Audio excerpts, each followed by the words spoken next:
Uşaqlarda ən çox rast gəlinən uroloji problemlər hansılardır? Uşaqlarda ən çox rast gəlinən uroloji problemlər sidik qaçırmadır, fimozdur, emməmiş xayadır, böyrəkdə genişlənmə andan gəlmə, yırtıqdır, xaya ətrafında şişkinlikdir.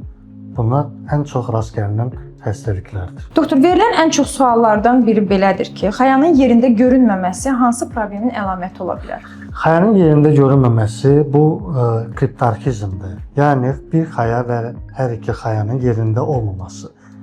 Əksər hallarda bu yalançı, utancaq xaya deyirlər, yalançı kriptarxizmdir. Bu əsasında kök uşaqlarda qeyd olunur.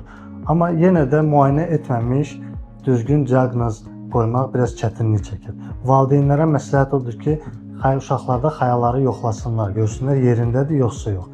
Əgər görürlər ki, xaya yerində deyil, ona mütləq bir uroloqa müraciət etsinlər.